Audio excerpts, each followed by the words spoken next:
बिस्मिल्लाहिर्रहमानिर्रहीम। अस्सलाम वालेकुम नादरीन, आप यूट्यूब चैनल देख रहे हैं। मैं इमरान खान हूँ। मियाँ नवाज शरीफ साहब ने अपना रिकॉर्ड टूटने नहीं दिया, बल्कि मियाँ साहब का जो सबसे करीबी आदमी है उसने भी मियाँ साहब के नक्शे कदम पर चलना पसंद किया। दोनों पाकिस्तान छोड़कर चले गए। कुर्सी जैसे ही छिनी वैसे ही जो है वो जहाज़ की कुर्सी जो है वो बुक हो गई। यानी या तो कुर्सी पे बैठेंगे और अगर कुर्सी नहीं रहेगी तो फिर जहाज़ की कुर्सी पे बैठेंगे और पाकिस्तान छोड़कर अपने देश चले जाएंगे। काजी फायद ईसा ने 24 घंटे पाकिस्तान में नहीं निकाले। यानी जिन जजेस ने उनको इज्जत बख्शी, उनकी अलविदाई तकरीब में आए, काजी साहब ने उन जजेस की भी तकरीब में शिरकत करना गवारा नहीं किया। यानी justice Yahya Afridi chief justice of Pakistan बने, बहुत सारे लोगों ने उसमें शिरकत की, लेकिन काजी फायद ईसा उसमें शिरकत किए बगैर पाकिस्तान से चले गए। ये वो शख्स है जो चीफ जस्टिस ऑफ पाकिस्तान के ओहदे से उतरने के बाद 24 घंटे पाकिस्तान में नहीं रुक सका। बातें करता है हुब्बुल वतनी की, बातें करता है पाकिस्तान की, बातें करता है आईनी पाकिस्तान की, बातें करता है इंसाफ की सरबुलंदी की, बातें करता है इंसानी हुकूक की। लेकिन हालत यह है कि जिस मुल्क का वो चीफ जस्टिस था वो अपने ओहदे से उतरने के बाद 24 घंटे भी उस मुल्क में नहीं गुजार सका, बल्कि मुल्क को छोड़कर निकल लिया और मियाँ नवाज शरीफ साहब की रवायत जो है उस पर चलना शुरू कर दिया। अब काजी फायद ईसा साहब जो है वो इस मुल्क में फस्तायत का एक बाजार गर्म करके छोड़ कर गए। आलमी रिपोर्टें आ रही हैं कि पाकिस्तान में जो लॉ एंड ऑर्डर की सिचुएशन है, जो अदलिया की सूरत हाल है, वो दुनिया के 142 मुल्कों में से 140वें में पाकिस्तान है। जो टॉप 3 मुल्क है ना, जिनके अंदर बदतरीन पाकिस्तान के अंदर यानी लॉ एंड ऑर्डर की सिचुएशन जिन टॉप 3 मुल्कों में बहुत खराब है, उनमें एक पाकिस्तान है तीसरे नंबर पे पूरी दुनिया में। 142 मुल्कों में 140वें नंबर पे हम खड़े हैं। और ये कोई आज नहीं हुआ, ये पुराना खेल है। लेकिन जिन्होंने इस महात्मा को लाके ये तजर्बा किया था, जिनके लिए कादी फायद ईसा इंसाफ का एक देवता था, जिन्हें यह लगता था कि ये आदमी आएगा तो इंसाफ का बोलबाला हो जाएगा पाकिस्तान में, उन सारे लोगों को शर्म आनी चाहिए और उन सारे लोगों को जो है वो शीशे में अपनी शक्ल देखनी चाहिए और अपने ऊपर लानत भेजनी चाहिए कि हमने किस आदमी को सपोर्ट कर दिया था। यानी ये वो कादी फायद ईसा है जिसके दौर में फिर अदलिया बेहतर होनी चाहिए थी ना। इतना बड़ा महात्मा लाके आपने बैठा दिया था, इंसाफ का देवता, तो बेहतर होनी चाहिए थी। कोई बेहतरी नहीं आई, कोई बेहतरी नहीं आई और जाते जाते भी इंसाफ का गला घूंट कर गए।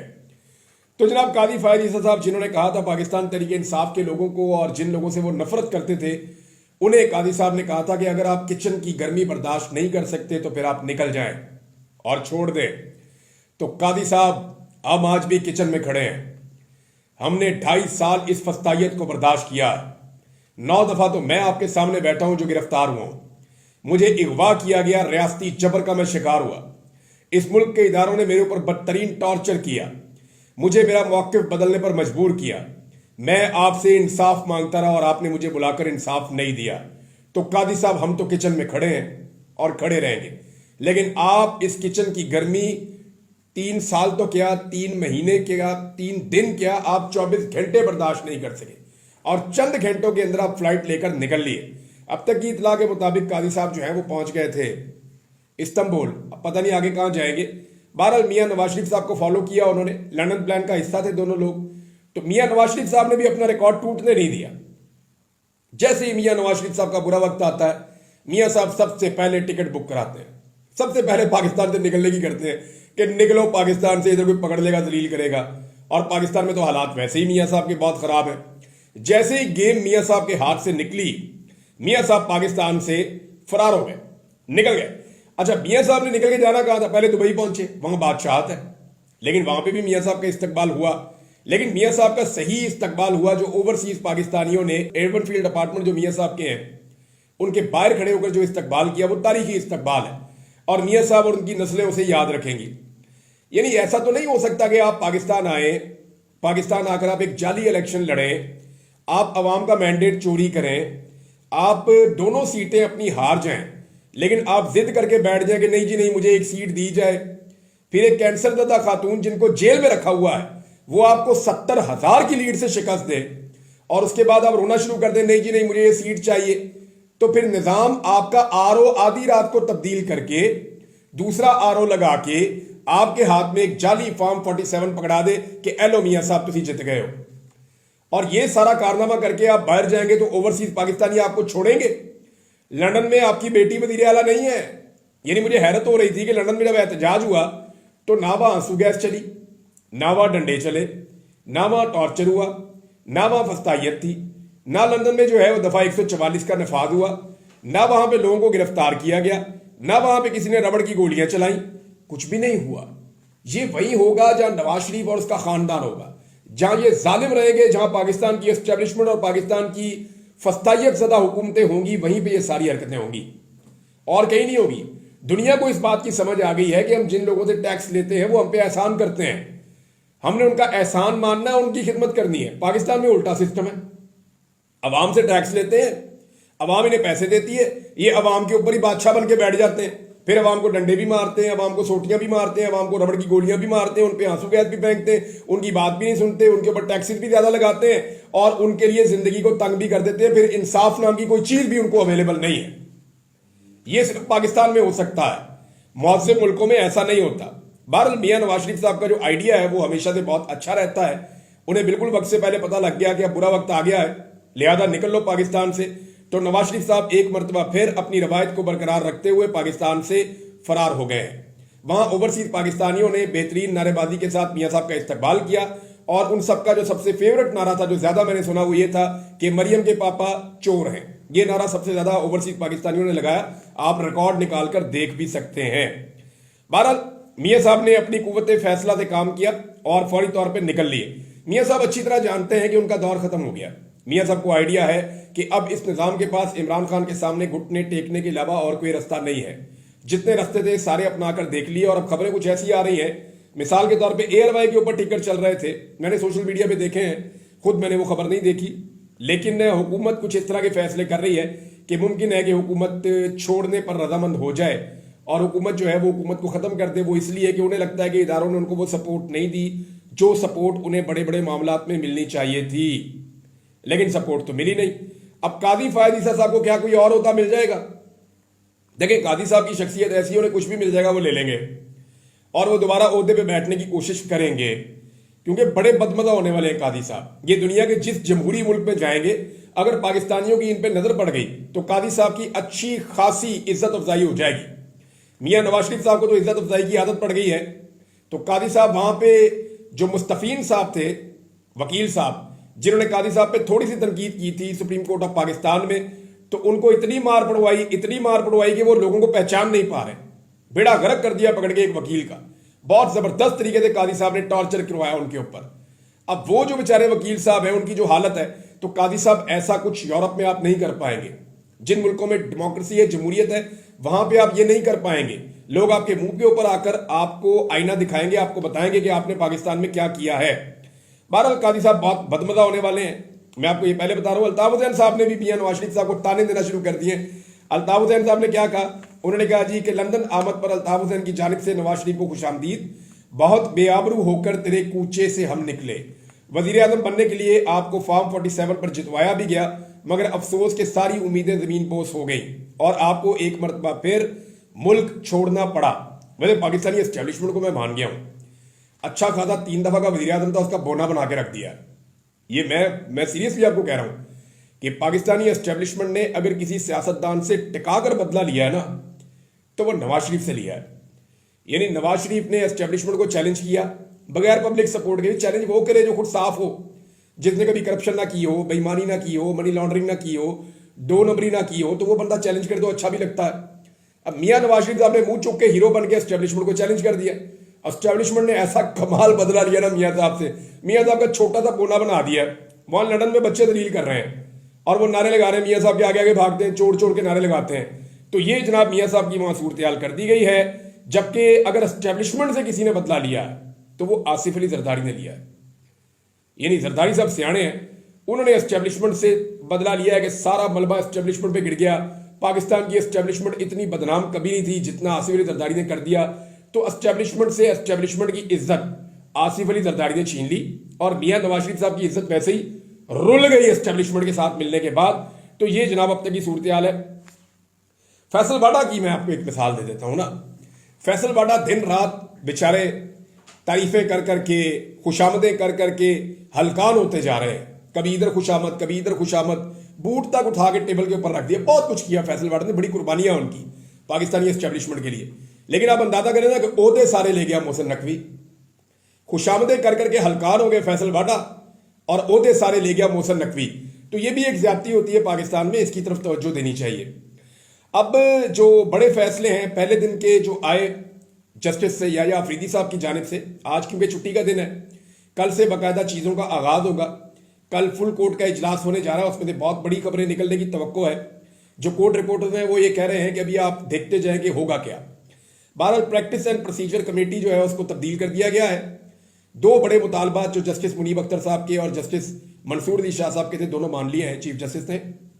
प्रैक्टिस एंड प्रोसीजर कमेटी तब्दील हो गई है और उसमें जो अब फॉर्मेशन आई है सीनियरिटी की, उसमें पहले नंबर पे justice Yahya Afridi chief justice है, दूसरे नंबर पे जस्टिस मंसूर अली शाह है, तीसरे नंबर पे इस वक्त जस्टिस मुनीब अख्तर साहब है, और इसी तरह सारे नीचे जा रहे हैं।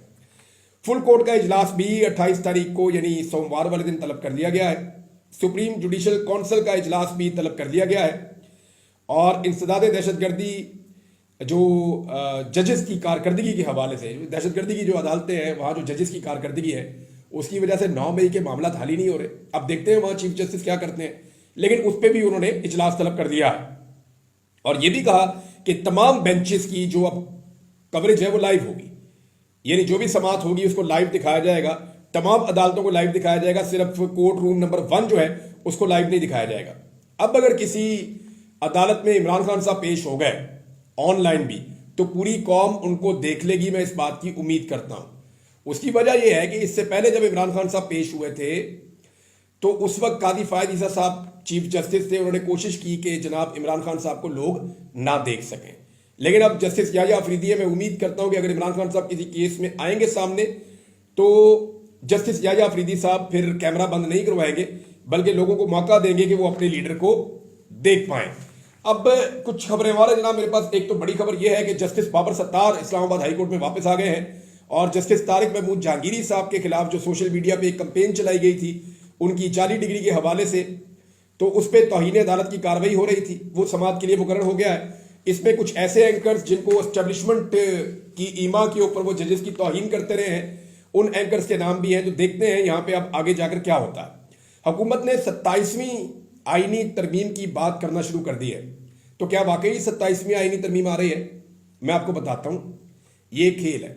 देखिए हुकूमत का बस चले तो वो 27वीं आईनी तरमीम तो ले आए, लेकिन अब कादी फायद ईसा तो है नहीं जो सहूलतकारी करेंगे कि बंदे उठा लो, बीवियां उठा लो, बहुएं उठा लो, बेटियां उठा लो। अब ये वाली सहूलतकारी तो कादी फायद ईसा ही कर सकते थे ना, कोई और जज तो नहीं कर सकेगा। और अगर याया अफरीदी साहब करेंगे तो वो भी कादी फायद ईसा बन जाएंगे जल्द, और एक दिन आएगा 3 साल बाद उनका टेन्योर भी खत्म हो जाएगा। तो लोग उन्हें किस तरह याद रखेंगे ये वो अच्छी तरह जानते हैं। बहरहाल 27वीं आईनी तरमीम का जिक्र इसलिए हो रहा है कि 26वीं आईनी तरमीम पर मट्टी डाली जा सके। इस वक्त जो है ना 26वीं आईनी तरमीम वो पाकिस्तान में नहीं पूरी दुनिया में डिस्कस हो रही है। पाकिस्तान की अदलिया के ऊपर जिस तरह का शब खून मारा गया है और जो जुल्म और ज्यादती पाकिस्तान की अदलिया के साथ की गई है, ऐसी सूरत हाल में 26वीं आईनी तरमीम पर से तवज्जो हटाना जरूरी है। तो 26वीं आईनी तरमीम पर से तवज्जो हटाने के लिए इस वक्त सारे रल मिल के कोशिश कर रहे हैं कि कुछ भी करो इस पर पर्दा डालो, और इसका एक तरीका यह है कि इनको 27वीं आईनी तरमीम की मुसीबत डाल दी जाए कि जनाब हम एक और तरमीम लेकर आ रहे हैं, पहले उसका सोचना शुरू कर दो, 26वीं को आप भूल जाओ। लेकिन 26वीं आईनी तरमीम जब तक रिवर्स नहीं होगी तब तक पाकिस्तान का आइन जो है वो अपनी असली हालत में वापस नहीं आएगा। यहां पे अदलिया के ऊपर एक अटैक कर दिया गया है और अदलिया की हालत वो कर दी गई है कि न 3 में न 13 में, यानी अदलिया के दांत ही तोड़ दिए गए हैं। Justice Yahya Afridi chief justice तो बने हैं लेकिन बराए नाम हो गए, वो इतने इख्तियारात नहीं है जितने कादी फायद ईसा के पास थे। लिहाजा 26वीं आईनी तरमीम के ऊपर एक फुल कोर्ट बेंच बनना चाहिए, पूरी अदालत को मिलकर उसके ऊपर फैसला करना चाहिए। और ये जरूरी नहीं है कि तमाम मामला आईनी अदालत में जाएंगे, ये मामला जो है फुल कोर्ट में भी जा सकता है क्योंकि ज्यादा अहमियत का हामिल मामला है। लिहाजा आईनी तरमीम को फुल कोर्ट में भी ले जाया जा सकता है। मैं इस पर लीगल ओपिनियन लूंगा वकला की और फिर मैं आपको बताऊंगा कि एक्चुअली इसमें क्या हो सकता है। फजलुर रहमान साहब ने नादरीन एक स्टेटमेंट दिया है, पहले मैं आपको स्टेटमेंट पढ़ के सुनाता हूं, फिर मैं आपको उसकी हकीकत बताता हूं। फजलुर रहमान साहब ने मुतालबा किया कि मुल्क में एक बार फिर नए इंतखाबात करवाए जाएं, और खुशाब में पार्टी कारकुनान से मीटिंग के दौरान फजलुर रहमान ने एक बार फिर कहा कि मौजूदा असम्बली जायज़ नहीं है, मुल्क में उल्टी गंगा बह रही है, इसलिए हम नए इंतखाबात का मुतालबा करते हैं। उन्होंने कहा कि हमने अभी भी अपोजिशन का फरीक बनकर हुकूमत से बात की और मुस्तकबिल में भी हुकूमत के साथ इत्तेहाद का हमारा कोई इरादा नहीं है, बल्कि अपोजिशन में ही बैठेंगे। 26वीं आईनी तरमीम के मुसवदे में असल मवाद को किसी और तरमीम में शामिल नहीं होने देंगे, यानी हम 27वीं आईनी तरमीम नहीं होने देंगे। उन्होंने कहा कि पाकिस्तान तहरीक इंसाफ को रिहाइयों की सूरत में मिलने वाले रिलीफ पर कोई बात नहीं करूंगा। कौन सी रिहाइयाँ? सिर्फ एक बुशरा बीबी की रिहाई हुई है और उन्हें गैर कानूनी और गैर फजल रहमान साहब की सियासत जो है ना, वो बाद औक़ात मुझे ऐसा लगता है कि घिन आती है। भाई आप आलम दीन, आप सच बोले, आप बताएं कि पाकिस्तान की तारीख में किसी औरत के साथ इतना जुल्म और ज्यादती इस तरीके से नहीं की गई जो इमरान खान की बीवी के साथ कर दी गई है। इद्दत का घटिया केस उसके ऊपर बना दिया, बगैर केस के उसको जो है वो 9 महीने से उसको जेल में रखा हुआ है। अब उसकी रिहाई हुई है तो आप उसको डील की बातें अब तासुर दे रहे हैं। मौलाना साहब, इमरान खान की बहनें जो हैं वो अकेली खड़ी हुई थी, उन पर दफा 144 लगा के और दहशतगर्दी के मुकदमे डाल दिए। बजाय इसके कि आप इसकी मजम्मत करें, आप इन रिहाइयों को डील की तरफ इशारे दे रहे हैं। तो फजल रहमान साहब जो है ना वो बहुत अजीब किस्म की सियासत करते हैं। देखिए, अब ये कह रहे हैं कि जाली असम्बली है, ये जाली असम्बली है, इससे मैं अगली तरमीम नहीं होने दूंगा। ये जाली असम्बली है, इसलिए दोबारा नए इलेक्शन करवाए जाएं। लेकिन इसी जाली असम्बली से इसी फजल रहमान ने आईनी तरमीम पास करवा दी है। यानी जाली असम्बली उस वक्त नहीं थी जब आप आईनी तरमीम पास करवा रहे थे। अगर फजल रहमान साहब इस गुनाह बेलज्जत में शामिल ना होते तो मैं आपको यह बता रहा हूं कि आईनी तरमीम ना हो सकती। और अगर फजल रहमान के बगैर आईनी तरमीम होती तो वो जो 63A वाला मामला है और ये सारे मुद्दे खुल जाते और ये आईनी तरमीम एक वक्त आता कि रिवर्स भी हो जाती और इंतहाई कंट्रोवर्शियल होती। फजल रहमान साहब ने पूरी सहूलतकारी फराम की है, इस निज़ाम को हमेशा फराम की है। फजल रहमान साहब स्टेटस को के हमेशा ज्यादा करीब रहते हैं और स्टेटस को के साथ ज्यादा कंफर्टेबल भी रहते हैं। लिहाजा फजल रहमान साहब जो है वो वही सियासत करेंगे जिसमें उनको 4 सीटें ज्यादा मिल जाए। वो 4 सीटें पहले उन्हें कम मिली हैं, अब वो 4 सीटें बढ़ाने की कोशिश करेंगे और वो इन सीटों से आगे कभी इसलिए नहीं निकल पाएंगे क्योंकि उनकी सियासत जो है वो बहुत छोटी सोच के साथ आगे बढ़ती है। यानी छोटे से फायदे के लिए उन्होंने एक ऐसी आईनी तरमीम पास करवाई और झूठे वादों के साथ पास करवाई जो अब पूरे पाकिस्तान के गले पड़ी हुई है। अब तक के लिए इतनी, अपना ख्याल रखिएगा, अपने चैनल का भी। अल्लाह हाफिज।